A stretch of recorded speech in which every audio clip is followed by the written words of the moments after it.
poucos personagens da cultura pop brasileira se assemelham ao Zé do Caixão. Presente na mídia nacional desde os anos 60, o personagem excêntrico se tornou um ícone. E como tal, ele se encontra hoje numa situação comum a outros ícones antigos da cultura pop. Muita gente das gerações mais recentes sabe da existência de Zé do Caixão, mas não entende exatamente o que fez ele se tornar tão reconhecido. Há quem possa achar que ele é apenas uma figura esquisita que fazia participações especiais na TV nos anos 80 e 90. Há quem ache que ele era apenas um personagem de filmes toscos. Mas a verdade é que Zé do Caixão, ou melhor, José Mojica Marins, é uma das pessoas mais importantes da história do cinema nacional. Ele é simplesmente o pai do terror brasileiro. O que é o sangue? É a razão da existência.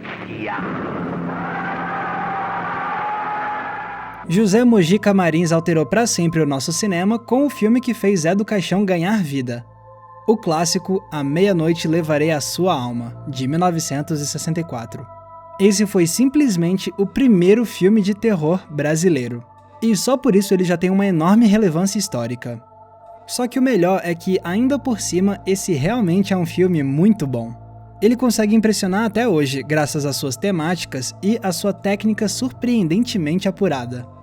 E por que é que eu digo que a técnica do filme é surpreendentemente apurada? Porque quando você conhece melhor a trajetória de Mojica, fica claro que A Meia-Noite Levarei Sua Alma tinha tudo para ser um desastre. Porque o Mojica não tinha qualquer tipo de formação cinematográfica tradicional. Mojica se apaixonou pelos filmes muito cedo em sua vida. Afinal, o pai dele era gerente de um cinema em São Paulo. E por isso, o jovem José cresceu vendo inúmeros longas de graça. Assim, não demorou muito para que ele desenvolvesse o sonho de se tornar diretor. Na adolescência, ele e seus amigos de bairro faziam seus pequenos filmes amadores em terrenos baldios e em galinheiros. E essa paixão por fazer cinema continuou até a vida adulta, quando Mojica conseguiu, aos trancos e barrancos, financiamento para os seus 2 primeiros filmes independentes. O faroeste A Sina de um Aventureiro e o drama Meu Destino em Tuas Mãos. Só que logo ficou claro para os membros da equipe de filmagem que Mojica era um diretor extremamente peculiar. Ao contrário de outros diretores experientes, Mojica nunca teve treinamento formal em direção. Ele não conhecia nenhum termo técnico, não sabia descrever os diferentes tipos de plano, ele sequer sabia direito como escrever um roteiro. Mojica só sabia fazer filmes como tinha feito sua juventude inteira, de forma amadora, sem um plano de produção muito bem definido e improvisando muito durante o processo. Ou seja, Mojica era um cineasta verdadeiramente caótico. E ainda assim ele conseguia criar os seus longas. Ele tinha um senso instintivo de como contar histórias visualmente, herdado da experiência de ver tantos filmes ao longo da vida. O que faltava em Mojica de conhecimento formal, sobrava em talento genuíno.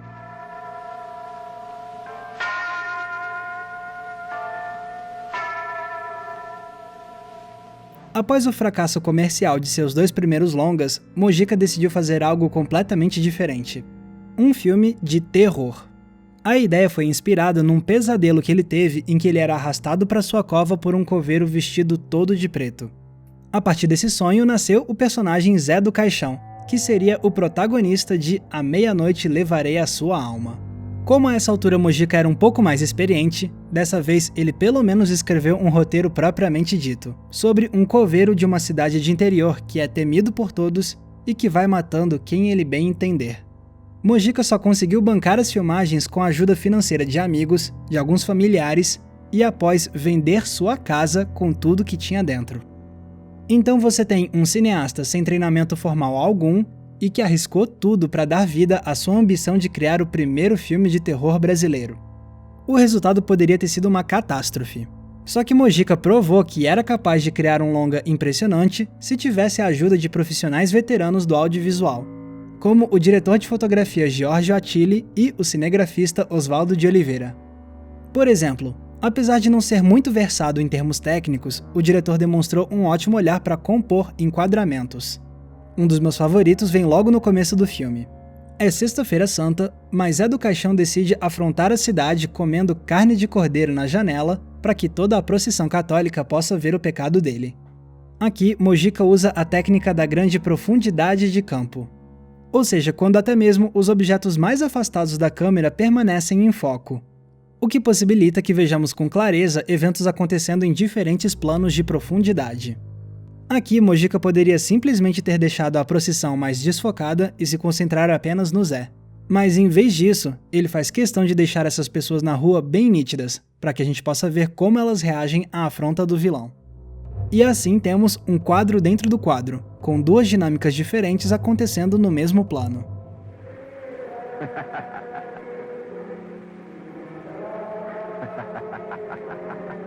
Outra técnica impressionante usada no filme são os planos longos com a câmera em movimento.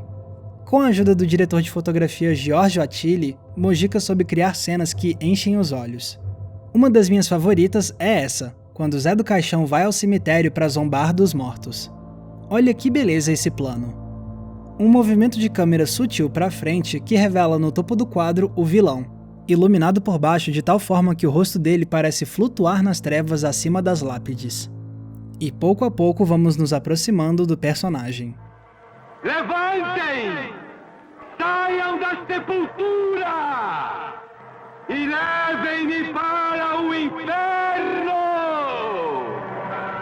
Uma cena com técnica similar é essa, na qual o Zé é atormentado pelas vozes dos espíritos de suas vítimas. Aqui, Mojica e Attili elaboram um baita de um plano sequência, mesmo que o Mojica não conhecesse esse termo direito. São 5 minutos diretos, sem corte, com uma movimentação elaborada pelo cenário e com uma câmera que não nos deixa tirar os olhos do protagonista em seu momento de tortura espiritual.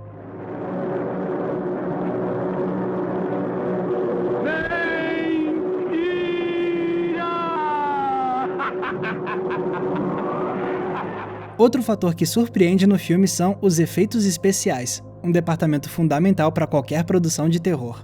E nesse quesito, o experimentalismo foi de grande criatividade para a época. Por exemplo, para esse cadáver foram utilizados massa de pão e bichos de goiaba para parecer que tinha larvas saindo da pele da morta. Já na aparição desse fantasma, temos diferentes camadas de imagens sobrepostas para causar um senso de sobrenatural, além de uma fumaça emanando do espírito que o deixa ainda mais aterrador, como se ele tivesse acabado de sair do inferno escaldante. E outro experimento que se destaca é o uso do filme em negativo para representar a procissão de espíritos, uma técnica raramente empregada no cinema preto e branco.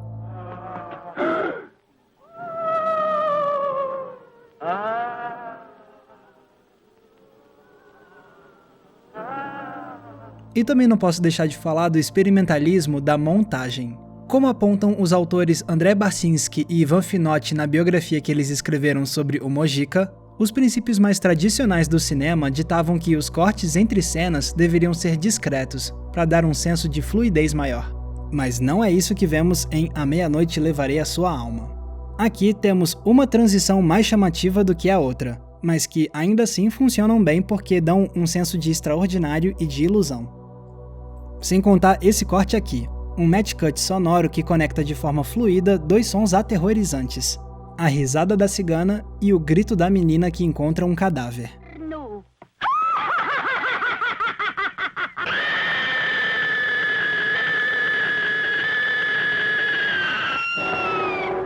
O longa então impressiona por conta de seu experimentalismo e de suas soluções criativas para um filme de baixo orçamento.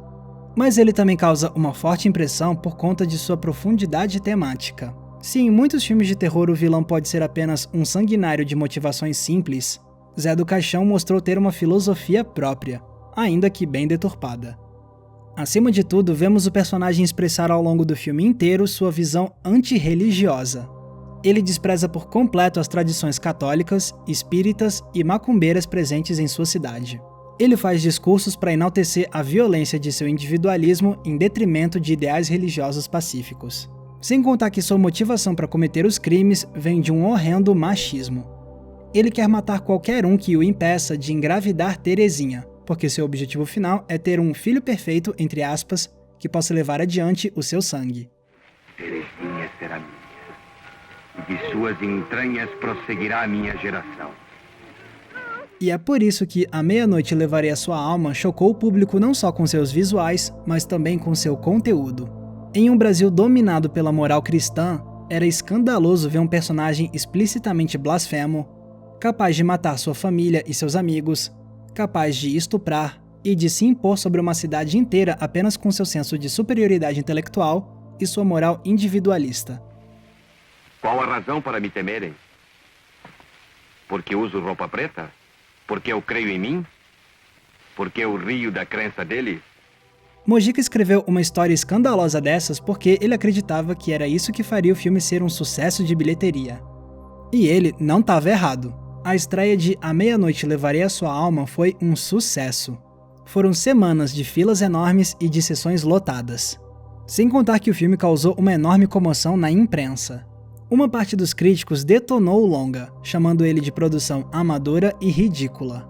Mas houve também muitos críticos que amaram a obra, afirmando que esse era um exemplar único e original do terror. Inclusive, alguns especialistas e cineastas chegaram a comparar o estilo escandaloso de Mojica ao do mestre surrealista Luis Buñuel, além de traçar paralelos de estilo visual com o americano Orson Welles. E então já era um caminho sem volta. O grande sucesso de A Meia-Noite Levarei a Sua Alma finalmente realizou o sonho de Mojica de se tornar uma celebridade a nível nacional. Agora, Zé do Caixão era um personagem famoso e Mojica pôde de fato deslanchar a sua carreira. Claro, nem tudo foi um mar de rosas dali pra frente. Por exemplo, o diretor teve sua obra constantemente perseguida pela censura da ditadura militar.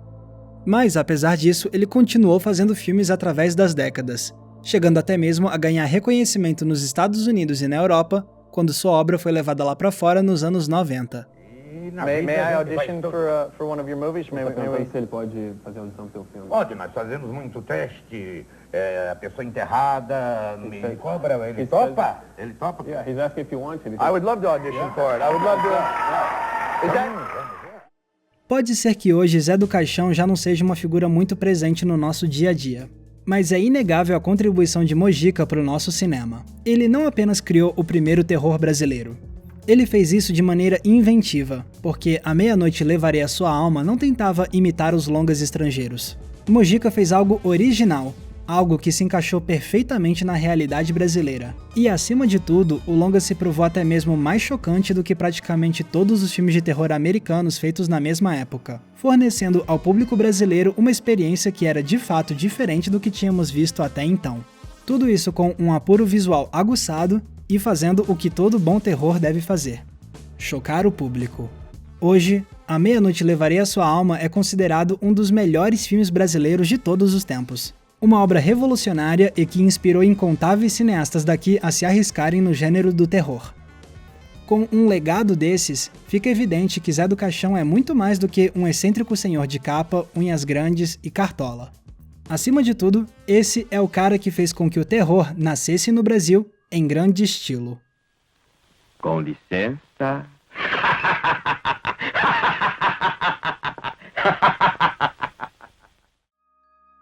Galera, muito obrigado por terem conferido o episódio de hoje. Eu fiquei muito feliz de poder falar sobre essa figura importantíssima para o nosso cinema, que é o José Mojica Marins, ou Zé do Caixão, para como a maioria das pessoas conhece ele. E se você tem vontade de se aprofundar mais na vida e na obra do Mojica, eu tenho duas recomendações principais. A primeira é a biografia do Zé do Caixão, escrita pelo André Barcinski e pelo Ivan Finotti, que foi, inclusive, a principal fonte de pesquisa que eu usei para escrever esse roteiro. E a segunda recomendação é a minissérie do canal Space sobre a vida e a obra do Mojica. Vale muito a pena conferir. E pessoal, lembrando que se vocês querem ajudar a gente a continuar produzindo vídeos toda semana, vocês podem. Basta vocês se tornarem apoiadores do Entre Planos no Apoia-se. Dessa forma você pode ajudar a gente com R$5 por mês, R$10 por mês, o valor fica a seu critério. E como forma de recompensa você ganha acesso a conteúdos exclusivos.